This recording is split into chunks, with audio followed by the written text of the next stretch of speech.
오늘 주님 말씀 들을 때 우리 마음밭에 또 귀한 말씀 새겨지게 하시고 우리가 그 말씀으로 하루하루를 잘 살아낼 수 있는 힘을 허락하여 주시옵소서. 주님을 의지하며 감사드리고 예수님의 이름으로 기도드립니다. 아멘. 함께 말씀 찾아보시겠습니다. 디도서입니다. 디도서 2장 1절에서 15절까지 말씀입니다. 디도서 2장 1절에서 15절까지입니다. 한 절씩 교독하시고 마지막 15절을 함께 읽겠습니다.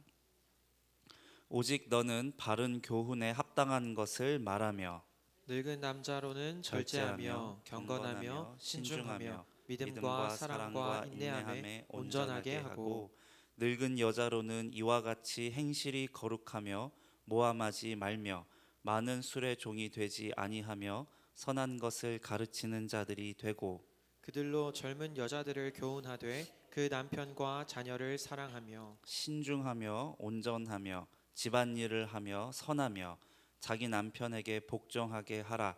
이는 하나님의 말씀이 비방을 받지 않게 하려 함이라. 너는 이와 같이 젊은 남자들도 신중하도록 권면하되 범사에 내 자신이 선한 일에 본을 보이며 교훈에 부패하지 아니함과 단정함과 책망할 것이 없는 바른 말을 하게 하라. 이는 대적하는 자로 하여금 부끄러워 우리를 악하다 할 것이 없게 하려 함이라. 종들은 자기 상전들에게 범사에 순종하여 기쁘게 하고 거슬러 말하지 말며 훔치지 말고 오히려 모든 참된 신실성을 나타내게 하라. 이는 범사에 우리 구주 하나님의 교훈을 빛나게 하려 함이라. 모든 사람에게 구원을 주시는 하나님의 은혜가 나타나 우리를 양육하시되 경건하지 않은 것과 이 세상 정욕을 다 버리고 신중함과 의로움과 경건함으로 이 세상을 살고 복스러운 소망과 우리의 크신 하나님 구주 예수 그리스도의 영광이 나타나심을 기다리게 하셨으니 그가 우리를 대신하여 자신을 주심은 모든 불법에서 우리를 속량하시고 우리를 깨끗하게 하사 선한 일을 열심히 하는 자기 백성이 되게 하려 하심이라. 같이 읽겠습니다. 너는 이것을 말하고 권면하며 모든 권위로 책망하여 누구에게서든지 업신여김을 받지 말라. 아멘. 아멘. 예, 디도서를 함께 보고 계십니다. 디도서는 디도라고 하는 목회자에게 사도 바울이 쓴 이 목회 서신으로 알려져 있어요. 이 목사님이 목사님한테 쓴 편지다 보니까 뭔가 이렇게 인상적인 구절이 사실 없습니다. 그죠? 우리 디도서 하면 떠오르는 성경 구절 있으십니까? 잘 없어요. 저는 그 1장 2절에 그레데인들은 항상 거짓말장이며 악한 짐승이며 자기 배만 위하는 게으름뱅이라 뭐 이것밖에 안 떠오르지 디도서 하면 무슨 딱 구절이 머릿속에 딱 떠오를까 했을 때 이렇게 확 하고 떠오르는 게 없습니다. 근데 그게 디도서가 뭐 은혜롭지 않다거나 중요하지 않은 성경이라서 그런 게 아니라 이미 앞전에 이 디모데 전서나 후서, 골로새서, 에베소서 이런 성경에서 사도 바울이 다루었던 교회에 대한 이야기, 이 목회에 대한 이야기 그런 이야기들과 공유가 되는 내용, 겹치는 내용들이 오히려 많이 있어서 그래서 그렇구나 하는 생각이 들더라고요. 이 디도서를 사실 이것만 따로 떼놓고 딱 찬찬히 읽으면 사도 바울이 그 길지 않은 3장밖에 되지 않은 편지 속에 목회와 교회와 직분 또 가정생활 또 믿음에 대한 내용까지 빠짐없이 꾹꾹 눌러 담았거든요.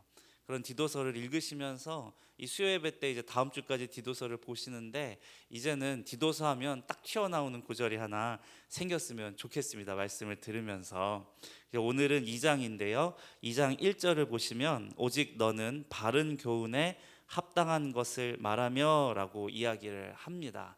이 목회자인 디도에게 사도 바울이 바른 교훈을 말하라 라고 하는데 이 바른 교훈이라고 번역이 된 이 원어는요 해석을 좀 달리하면 건강한 가르침, 견실한 교훈 이렇게 이야기를 할 수 있습니다.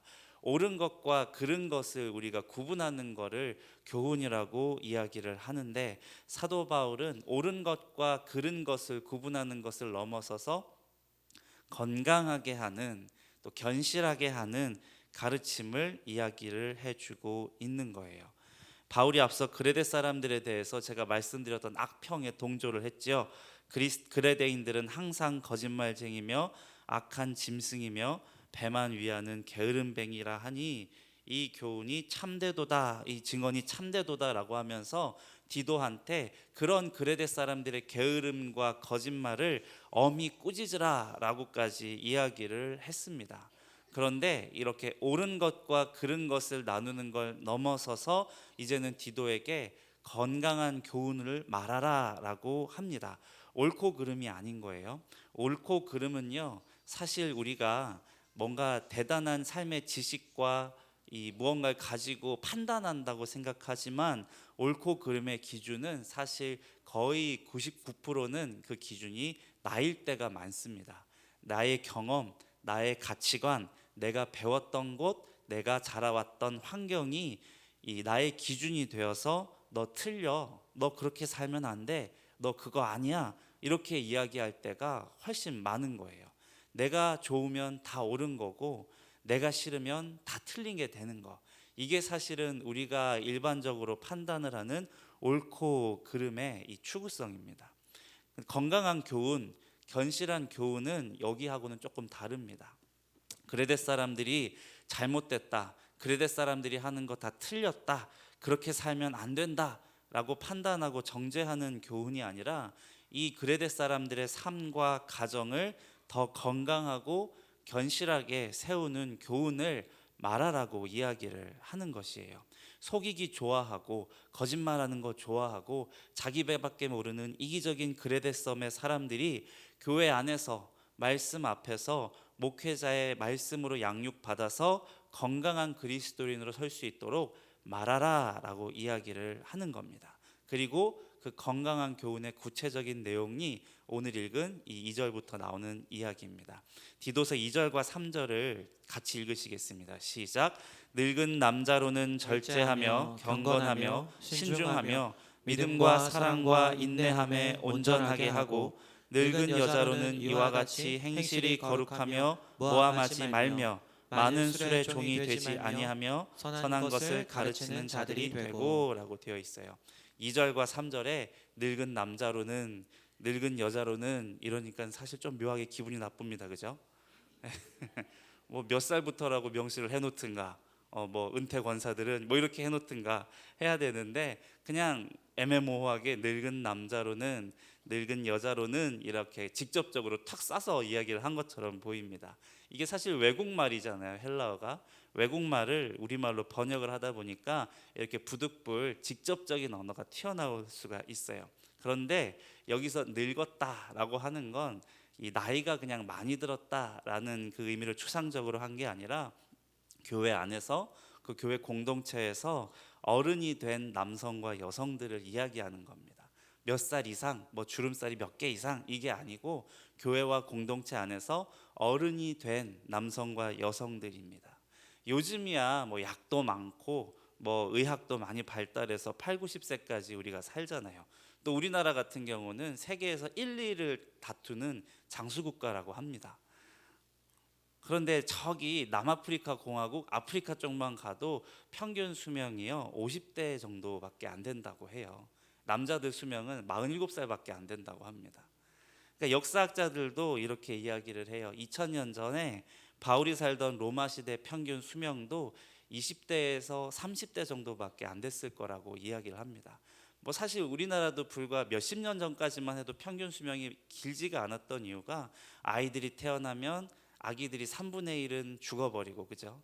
그리고 젊어서 그 병이 났을 때 그 병을 어떻게 하지 못해서 또 일찍 죽는 분들이 계시고 그러다 보면 이 병치레 없이 이 사신 분들만 장수하는 이 노령 인구가 좀 적었던 시대가 오래됐었잖아요. 실제로 로마 시대에도 이 60세가 넘는 고령 인구가요 전체 인구의 4점 몇 프로밖에 되지 않는 비율이었다고 합니다. 그래서 이 성경에서 이야기하고 있는 늙은 남자와 늙은 여자는요 우리가 생각하는 막 고령의 인구, 고령의 할머니 할아버지들을 이야기하는 게 아니고 교회 안에서 어른이 된 30대 후반에서 40대 이상으로 보는 게 맞습니다. 우리나라가 초대교회의 이 교회법을 만들 때에도 장로님이 될 수 있는 최소 나이가 몇 살인지 아십니까? 35살이에요. 35살부터 법적으로는 이 장로 투표를 받을 수가 있게 되어 있습니다. 그러니까 그 정도로 사실은 이 나이라고 하는 게 옛날에는 늙었다라고 하는 기준이 지금 우리가 갖고 있는 것과는 좀 다른 거예요. 그래서 자연스럽게 이 늙은 남자, 늙은 여자라고 하면 지금 수협에 앉아 있는 우리 모두가 포함이 되는 겁니다. 몇 살부터야가 아닌 거예요. 이 교회 안에 우리보다 나이가 어린 젊은이들이 많이 있고 우리가 그들을 지도해야 되고 그들을 위해서 기도해야 되는 이 사람들이 많다면은 우리는 늙은 남자, 늙은 여자가 되어버린 겁니다. 자연스럽게 그러면 오늘 본문에서 말하는 젊은 남자와 젊은 여자들은요, 이제 막 성인이 되었거나 이제 막 결혼을 해서 아이를 막 낳은 부녀자 내지는 이 청년들을 이야기하는 것이겠죠. 요즘엔 청년이라고 하면 40대까지 봅니다. 그죠? 결혼을 좀 늦게 하기도 하고 아이를 또 늦게 낳기도 하니까. 그런데 지금도 어디 태평양 섬나라를 가면은 17살인데 4살 난 아이가 있고 뭐 이런 시대 이런 거예요. 사실 요즘 우리의 시각으로 봤을 때는 젊은 남자, 젊은 여자 이러면 20대, 30대 청년으로 보지만 사실 이 로마 시대, 이 초대교회 당시에서 바울이 디도에게 목회를 하게 한 그 목회 대상들로 보자면 젊은 남자, 젊은 여자는 이제 총각 처녀띠 막 된 10대에 결혼한 젊은 청년들을 이야기하는 것이 맞습니다. 그러니까 막 가정을 일군 청년들, 우리로 치면 중고등학생 애들일 수도 있는 거예요. 그 아이들한테 가르치라고 한 건강한 교훈의 내용이 4절부터 이 8절에 나오는데요. 제가 읽겠습니다. 그들로 젊은 여자들을 교훈하되, 여기서 그들은 이 늙은 여자들입니다. 그들로 젊은 여자들을 교훈하되 그 남편과 자녀를 사랑하며 신중하며 순전하며 집안일을 하며 선하며 자기 남편에게 복종하게 하라. 이는 하나님의 말씀이 비방을 받지 않게 하려 함이라. 너는 이와 같이 젊은 남자들을 신중하도록 권면하되 범사에 내 자신이 선한 일에 본을 보이며 교훈에 부패하지 아니함과 단정함과 책망할 것이 없는 바른 말을 하게 하라. 이는 대적하는 자로 하여금 부끄러워 우리를 악하다 할 것이 없게 하려 함이라 라고 길게 썼습니다. 이 늙은 남자, 늙은 여자한테 뭔가 간단하게 해놓은 것 같은데 젊은 남자, 젊은 여자들한테는 뭔가 길게 이야기를 썼죠. 이 삶을 건강하게 하는 교훈, 이 견실한 교훈이 무엇이냐라고 하니 자신의 삶을 이 정결하게 먼저 나이 많은 어른 세대들한테 살도록 가르치고 또 그 여인들로 하여금 나이 많은 여인들로 하여금 더 젊은 여인들을 가르치게 하고 돌보게 하라라고 합니다. 이 젊은 여자들을 그들로 교훈하게 하라라고 하는 거예요. 그러니까 요즘으로 치면 권사님들 보고 우리 여집사님들을 잘 교훈하십시오라고 이야기를 하는 겁니다. 근데 그 교훈의 내용이 뭐냐면 이 4절에 가정을 잘 돌보고 소홀히 여기지 말라고 이야기를 한 겁니다. 이 남편과 자녀를 사랑하고 그 남편에게 복종하라고 하는 게 그 내용이죠. 디도가 말하는 건강한 이 교훈이라고 하는 것이 결국은 젊은 사람들로 자기 자리를 끝까지 잘 지키도록 하라는 이야기입니다. 가정을 먼저 잘 지켜낸 사람들로서 젊은 사람들이 결혼해서 겪을 수밖에 없는 여러 가지 갈등들, 부부 갈등, 또 자식을 양육하며 겪는 갈등, 또 세상 속에서 살아가는 모든 갈등들을 그런 경험을 먼저 가지고 있는 경험자로서 예수 그리스도 안에서 그것을 잘 살아낼 수 있도록 교훈해라 이야기를 하는 거예요. 근데 그 이유가 여기 있습니다. 5절에 하나님의 말씀이 비방을 받지 않게 하려 함이라는 거예요. 젊은 사람들로 말미암아 젊은 여인들로 남편에게 복종하라고 이야기하는 거. 요즘에 이런 말하면 큰일 나지 않습니까? 우리 뭐 며느리는 어려워서 못하더라도 따님한테라도 가서 너 시집가서 남편한테 복종 잘해야 된다 이러면은 어떻게 됩니까? 뭐 거의 딸하고 얘기를 못할 수준으로 되지 않습니까? 안 그러신 분들도 계신 것 같은데, 근데 이게 뭐 시대착오적인 이야기가 아닙니다. 예나 지금이나 교회 주 구성원들은 여자 부녀자들입니다. 지금도 보시면 사실 수요예배에 거의 대부분 앉아 계신 게 우리 여자 집사님, 여자 권사님들이시잖아요. 공동체를 이루는 데 있어서 특히 교회 공동체는 정치적인 이해관계나 사회적으로 경제적인 이해관계가 전혀 얽혀 있지 않은 그런 공동체이거든요. 남자들은 정치적이거나 이해관계에 얽혀 있는 공동체에서 사회생활은 기가 막히게 잘하는데, 그게 엮여 있지 않은 교회 생활에서는 정말 좀 뭐다 싶을 정도로 못하는 게 있어요. 근데 우리 여성분들은 이 정치적인 이해관계 없고 나의 개인적인 금전적인 이해관계가 묶여 있지 않아도 그냥 사회적입니다. 그 천성 자체가. 그렇게 서로 교제하고 관계를 나누는 사회성이 남성보다 사실은 여성들이 더 뛰어나기 때문에, 그런 이유에서라도 초대교회에도 현대에도 교회에 더 많은 구성원을 이루고 있는 게 이 여성들이거든요. 복음을 전하고 교회를 세우는 일을 해나가는 건 남자들이었지만, 세워진 교회를 돌보고 공동체를 가꾸는 일은 여성들이 없이는 되지 않았기 때문에 더 그래요. 이렇게 사실은 그래서 먼저 복음을 받아들이고 예수님의 제자가 되는 것은 여자들이 먼저였습니다. 성경에도 보시면 남자 제자들은 예수님이 불렀잖아요. 여자들은 부르질 않으셨는데 막 따라다녔어요. 그러게 말이에요. 우주 가면 좋아요. 제가 그 설교 준비를 안 해가지고. 네. 그런데 보면 여자분들이 먼저 예수를 만나서 먼저 예수를 이렇게 따라오는 게 많아서, 초대교회도 현대에도 그렇고 여자분들이 먼저 이 교회에서 이 가정에서 가장 먼저 믿음 생활을 시작하는 일이 많으시지 않습니까? 초대교회도 그랬을 겁니다. 아직 남편들한테까지 복음이 전해지지 않은 가정이 많으니까 더더군다나 초대교회에서 바울이 디도에게 이 여인들이 가정을 더 잘 돌보고 지키게 함으로써 하나님의 말씀이 비방을 받지 않게 하라라고 이야기를 하신 겁니다.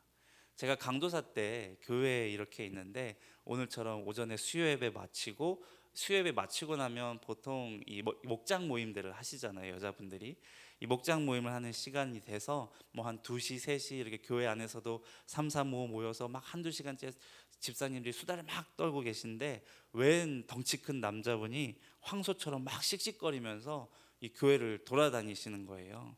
그러면서 막 정땡땡 어디 갔어? 정땡땡 어디 갔어? 막 이 옆편에 나오라 그래. 이러면서 목장 모임을 하고 있는데 온 이 교회를 소란스럽게 하면서 막 그 흥분해서 오신 거죠. 근데 이분이 교회를 안 다니시는 분이 아니라 이 주일에는 교회를 같이 오시는 남편분이셨어요. 이 바깥분이 그날따라 일을 조금 일찍 마치고 집에 왔는데, 이 겨울이었거든요. 방학에 애들이 집에 있는데 밥도 안 차려주고 엄마가 예배 드리러 가서 아직 안 왔다라고 하니까, 한두 시간 있으면 예배는 끝나니까 와서 밥 차리겠지 하고 이렇게 있는데, 이 목장 모임까지 하니까 2-3시간 길어지는 그 시간에 화가 막 나가지고 교회까지 쫓아와서 막 난리를 치셨다는 거예요. 그래서 막 진정하세요 이렇게 말씀드리고, 와 교회가 이러면 됩니까? 가정 내팽개치고 봉사만 하게 하는 게 말이 됩니까? 오만 때만 얘기는 다 하셨지만 결국 다 드러내시고 이제 집으로 잘 돌려보내고 했는데, 지금은 이제 주일 예배 열심히 드리시면서 그래도 교회 집사님까지 되셔가지고 가족들 잘 챙기시는 남편분인데, 이 당시에는 굉장했거든요. 그러니까 내가 저 부인이라도 저기 다 냅두고 예배 오고 싶어지겠다 하는 그런 남편이셨는데, 그런데 이 도망가고 싶은 그 가정의 젊은 여인들을 덜어 바울이 신중하고 순전하며 집안일을 하게 하도록 하라고 하는 게 괜히 써놓은 게 아닌 겁니다. 그리고 이어서 교회 안에 있는 젊은 남자들한테는 디도가 직접, 목회자가 직접 신중하도록 권면하라라고 권면해서 7절과 8절에 이렇게 이야기를 합니다. 범사에 내 자신이 선한 일에 본을 보이며 교훈에 부패하지 아니함과 단정함과 책망할 것이 없는 바른 말을 하게 하라. 이는 대적자로 하여금 부끄러워 우리를 악하다 할 것이 없게 하려 함이라 라고 했습니다. 이 혈기왕성한 교회의 젊은 남성들에게는 단정하고 책망할 것이 없는 바른 말을 하게 하라라고 합니다. 그거 하나만 잘하게 만들면 대적들이 부끄러워 우리를 악하다 말할 것이 없게 될 거라고 합니다. 남성들이 이 말씀의 교훈을 따라서 신중하게 죄악에 빠지지 않도록 하루하루를 잘 살아가도록 하기만 하여도, 그런 말을 하게만 하여도 대적자 마귀가 하나님 앞에서 부끄러움을 얻게 되는 것이라고 하는 거예요. 젊은 남자들은 혈기가 많습니다. 그리고 에너지도 많고, 그러다 보면 이 죄로 빠질 가능성이 훨씬 큰 거죠. 그런 남자들을 잘 신중하도록 가르치고, 죄에 발을 쉽게 내딛지 않도록 신중하게 가르치고, 또 그 입으로 하여금 바른 말을 하게, 건강한 말을 하도록 언어 생활만 잘 가르쳐도 대적 사탄 마귀가 하나님 앞에서 부끄러워할 수밖에 없을 거라고 이야기를 하는 겁니다. 말씀대로 살아가는 그 작은 한 걸음 한 걸음을 내딛도록 가르치고 도와주는 것이 우리 대적자를 이기는 승리가 된다라고 이야기를 하는 거예요. 길지 않은 구절이지만 사도 바울이 이 남성과 여성과 그들이 가지고 있는 그 삶의 자리에 대한 이 깊은 이해를 가지고 디도에게 전달하는 것이 느껴지지요. 그리고 이어서는 종된 자들에게 가르치는 교훈을 이야기합니다. 9절과 10절 같이 읽겠습니다. 시작. 종들은 자기 상전들에게 범사에 순종하여 기쁘게 하고 거슬러 말하지 말며 훔치지 말고 오히려 모든 참된 신실성을 나타내게 하라. 이는 범사에 우리 구주 하나님의 교훈을 빛나게 하려 함이라. 여기에서 종들이라고 있는 건 말 그대로 노예들이겠지요. 그런데 이 노예들은 우리가 옛날에 아는 것처럼 노예 시장에서 억지로 끌려 들어오고 납치되어서 집안의 노예로 있는 사람들인 경우도 있었겠지만, 사실 오늘날로 치면은 이 직업적으로 그 집에 취업을 한, 그 가정에 취업을 해서 이 숙식을 제공받고 이 월급을 받는 그 사람들도 노예에 해당을 합니다. 그래서 이 본문은요, 현대에 이르러서는 그리스도인의 직업 윤리하고 연결지어서 해석을 합니다. 이 상전에게 범사에 순종해서 기쁘게 하고 거슬러 말하지 말고 참된 신실성을 나타내라라고 하는데, 그 목적이 내 밥줄이 걸린 일이니까, 아니면 내가 승진을 해야 되니까, 내가 월급을 더 받을 수 있으니까가 아니고요, 우리 구주 하나님의 교훈을 빛나게 하기 위함이라고 이야기를 하는 겁니다. 종들에게 이 직장에 가서 일을 할 때에도 하나님의 교훈을 빛나게 하고자 하는 목적으로 더욱더 열심히 그 상전을 기쁘게 하라라고 하는 겁니다. 이건 다시 말하자면 구원을 위해서 그 일을 다하라라고 이야기를 하는 거예요. 아까 이야기한 이 젊은 여자들, 젊은 남자들, 그리고 종들에게까지도 사도 바울이 그 삶의 자리를 지켜나가면서, 누군가는 가정에서, 누군가는 사회에서, 또 누군가는 자기가 종된 일터에서 살 때에 자신이 가지고 있는 모든 일을 감당하는 그 일을 다른 무언가를 위하여 하지 말고 오직 구원을 위하여 하라라고 하는 거예요. 하나님의 교훈을 빛나게 하기 위해서라고 하는 것이 구원을 위하여 하라는 겁니다. 하나님이 우리에게 허락하신 각자의 자리가 있지요. 저에게는 목사의 자리, 또 남편의 자리, 아버지의 자리, 아들 혹은 사위로서 삶의 자리가 각자 이렇게 있습니다. 우리 성도님들께도 엄마의 자리가 있고, 아내의 자리가 있고, 딸 혹은 며느리로서의 자리와 또 일터에서 맡기신 그 자리가 다 있으실 거예요.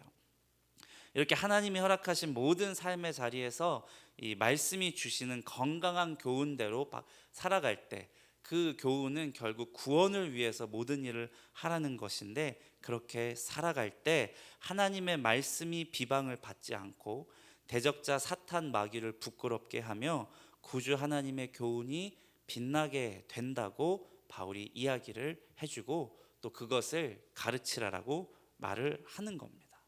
근데 우리가 살아가는 모든 삶의 자리에서 내가 아빠로 살아갈 때, 내가 아들 혹은 사위 혹은 며느리, 딸로 살아갈 때 그 삶의 자리가 내팽개치고 싶고 당장 내버려 두고 싶고 도망가고 싶은 그 자리라고 할지라도, 거기를 견실하게 신실하게 잘 지켜내면 하나님의 교훈이 빛나게 되고 주의 말씀이 비방을 받지 않으며, 그로 말미암아 구주 그리스도의 복음과 영광이 퍼져나간다는 것을 이야기하고 있는 거예요. 예수님을 안 믿다가 믿는다고 해서 그 삶의 자리가 막 대단하게 변하지 않진 않습니까? 예수 믿기 전에 가난했다가 예수를 믿고 나니까 바로 무슨 잭팟이 터져서 부자가 되었어요. 이렇게 이야기하시는 분들이 많이 있진 않습니다. 여전히 내 가정은 그대로고 내 삶의 직장도 그대로고 가난했던 삶도 사실은 그대로일 가능성이 많아요. 하지만 11절 이르는 말씀처럼 모든 사람에게 구원을 주시는 하나님의 은혜가 나타나서 12절 말씀처럼 우리를 양육하신다라고 이야기를 합니다. 우리가 예수 그리스도를 알기 전에는 살기 싫고 내팽개치고 싶었던 그 삶의 자리는 그저 나를 어렵게 하고 짓누르게 하는 그 자리였을 뿐이지만 예수 그리스도를 만난 그 다음부터는 모든 사람에게 구원을 주시는 하나님의 은혜가 나에게 나타나서 나를 양육하는 그 삶의 환경이 된다고 이야기를 하는 겁니다. 예수를 만나는 순간부터 우리에게 주어지는 모든 하루하루 순간순간 사건들이 하나님께서 나를 양육하시는 그 시간이 된다는 겁니다. 제가 필리핀에 이제 17살 때 이제 갔다고 말씀을 드렸잖아요. 그때 2002년이었는데 월드컵 바람하고 동시에 막 조기 유학 한창 그 바람이 불어서 어떻게 그 바람에 저희 어머니가 편승을 했던 것 같아요. 근데 돈이 없는데 유학을 보내놓으니까 그냥 가가지고 할 것은 손가락 빨고 우는 일밖에 없었어요. 2002년에 가서 선교사님의 선교사역을 도우면서 그렇게 대학 4년을 다녔는데 정말 돈 있는 집 자식들만 가야 되는 그 유학을 이 폐지 줍는 집에서 자란 애가 가려고 하니까 얼마나 괴로웠는지 홀로 이게 내던져졌다는 느낌, 그리고 부모님께 저희 어머님께 제가 2번 버림받은 것 같은 그런 생각을 하기도 했었습니다. 그때 13층짜리 콘도에서 살고 있었는데 우울증이었어요. 지금 생각하면. 예전에는 우울증 이런 걸 잘 몰랐으니까요. 하루에 2-3번 옥상에 올라가서 여기서 내가 지금 뛰어내려야 되는데 막 한 1시간 고민하다가 이제 내려오고, 그러니까 하루하루가 너무나 괴로웠었어요. 살아가는 것이 버겁다, 힘들다 하는 그 표현을 그때는 하루가 멀다 하고 마음속으로 이렇게 외쳤던 것 같습니다. 이 더운 나라에서 이 부모도 없고 친척도 없고 홀로 혼자서 꾸역꾸역 그렇게 살다가 한 반년 정도 이렇게 지났을 때 믿음도 없이 선교사님이 억지로 예배는 가게 하셔가지고 주일 예배, 저녁 예배, 수요 예배, 금요 예배, 토요일 청년 예배까지 이게 일주일에 5번 예배를, 교회도 생판 주일학교 1번 겨우 다니던 애가 믿음도 없이 요 5번을 이렇게 오가면서 선교사님의 그 잔소리 섞인 설교를 막 2-3시간씩 듣고 했거든요. 그런데 불현듯 11절 말씀처럼 모든 사람에게 구원을 주시는 하나님의 은혜가 나타나서 제가 예수를 믿고 또 성경 말씀을 보기 시작을 했습니다. 그렇게 수개월 만에 예수를 믿었어도 여전히 필리핀이라고 하는 환경, 내게 있는 가난이라고 하는 외로운 환경은 하나도 변하지 않고 여전히 나를 힘들게 했습니다.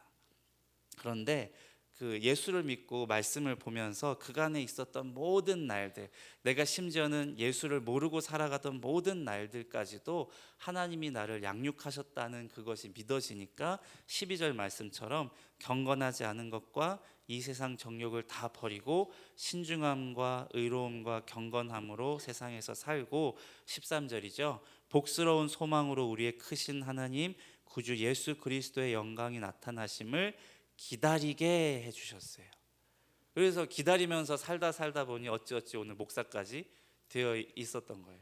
무언가를 해야겠다, 내가 먼저 한 걸음을 내딛어야겠다 라는 생각으로 살 여유도 없었고, 그저 오늘 괴로워서 내가 죽어야 되나 말아야 되나 하는 그때에 그저 이 복스러운 소망이 무엇인지, 예수 그리스도의 영광이 나타나는 그것이 무엇인지 궁금하기도 하고, 이거를 기다려야 되는데 못 기다리고 죽어버리면 억울하니까는 그냥 하루라도 더 살아봐야겠다 하면서 살다 보니까 목사까지 된 겁니다. 디도서 말씀에서는요, 그래 내가 종이지 라는 생각밖에 안 했던 것 같아요. 그리스도와 함께 죽었던 종으로 사는 것이고 언젠간 복스러운 날이 오겠지라고 하면서 선교사님하고 같이 살면서, 무서운 선교사님이라 사실 굉장히 마음이 어렵고 정말 힘에 겹고 버거운 날들도 많았는데 그냥 말씀 보면서 입 다물고 순종하라고 하니까 하는 거야 라고 하는 걸 배워왔던 것 같습니다. 불합리함 속에서 그 예수 그리스도를 만나니까 그 하루를 그냥 받아내는 법을 배우고 입 다물고 그냥 순종하는 법을 그때 하루하루 배웠던 것 같습니다. 죄를 아예 안 짓는 그런 순결함은 없었지만 내가 지은 죄가 너무 부끄러워서 하나님 앞에 늘 울면서 불쌍히 여겨달라고 기도하는 법을 배웠고요. 그리고 늘 미워하면서 용서하지 못했던 우리 아버지를 생각하면서 아버지와의 관계에 어찌됐든 그 영혼 불쌍히 여겨주시고 우리 아버지 구원해 주세요 라고 하는 그 기도를 하면서 하나님이 허락하신 아들의 자리 겨우겨우 하루하루 지켜냈더니 그래도 제가 간증하는 것처럼 저희 아버지가 나중된 자로 가장 먼저 천국에 가는 가장 복스러운 소망을 얻지 않으셨습니까? 예수 믿는 자들에게 이렇게 바울이 디도를 향해서 권하고 가르치고 말하라 라고 했던 모든 교훈이 사실은 이것으로 귀결됩니다. 하나님이 살게 하신 그 삶의 자리를 잘 지켜내라라고. 그것이 때로는 내가 져야 할 십자가처럼 무거울지라도 그 십자가를 지고 잘 버텨내면 그것이 하나님의 말씀을 비방을 받지 않게 하는 것이요 예수 그리스도의 영광을 나타나게 하는 가장 복스러운 소망이 될 것이다 라고 이야기를 해주고 있는 겁니다. 우리의 인생은 다 병들어 있습니다. 그죠? 예수 없는 인생은 병든 인생이에요. 그 인생을 건강하고 견실하게 세우는 교훈, 이 말씀으로 내가 예수 믿는 한 사람으로 오늘 하루를 잘 살아갈 때 그 삶의 자리에서 나에게 주신 나의 가족과 또 나의 일터의 동료들과 또 나의 교우들, 이웃들이 예수 그리스도를 바라보는 그 그리스도의 영광이 나타나는 데까지 이르게 될 것이다 라고 이야기를 하는 것이에요. 이 말씀의 권위가 너무 놀라운 겁니다. 하나님이 우리를 양육하고 계시다고 디도서는 이야기를 합니다. 그리고 때로는 그 말씀으로 우리를 책망하시고 우리를 양육하시고 하는 이 모든 것이 건강한 교훈, 바른 교훈입니다. 그리고 이 바른 교훈이 선포되는 교회와 공동체 또 그런 목사님이 계시다는 것이 우리가 항상 감사해야 하는 기도 제목인 거예요. 가정 내팽개치고 싶어서 도망을 가고 싶을 때에도 달려와서 나를 붙잡아주고 나를 위로해 주는 것, 내가 일을 못 해먹겠다고 그만두고 싶을 때 아무도 입 다물고 아무 말도 안 해줄 때 다가와서 오지랖 떨면서 그 일 해야지 네 가족이 먹여 살지 않겠냐고 이야기해주는 공동체, 우리의 삶을 건강하게 해주는 공동체가 우리가 항상 감사해야 되는 기도 제목인 겁니다. 그래서 하나님이 우리에게 주신 그 삶의 자리에서 오늘 말씀에 이른 것처럼 절제하고 경건하고 신중하며 거룩한 행실로 선한 것을 가르치는 사람을 되기까지 잘 인내하는 저와 우리 성도님들이 되었으면 좋겠습니다. 때로는 나 자신이, 때로는 가장 사랑했던 내 가족이, 또 가장 친근했던 교우가, 나를 먹고 살게 해주는 그 직장의 상사 동료들이 나를 힘들게 하고 그 자리를 내버리고 도망가고 싶어질 정도로 날 괴롭혀도 우리 구주 하나님의 교훈을 빛나게 하기 위해서 참된 신실함을 지키며 오직 구원을 위해서 참고 인내할 수 있는 그 하루하루를 살아낼 수 있는 힘을 성령님께서 허락하시기를 예수 그리스도의 이름으로 축원드리겠습니다. 함께 찬양하고 기도하시겠습니다. 찬송가인데요, 내 주를 가까이 하게 함은 함께 찬양하시겠습니다.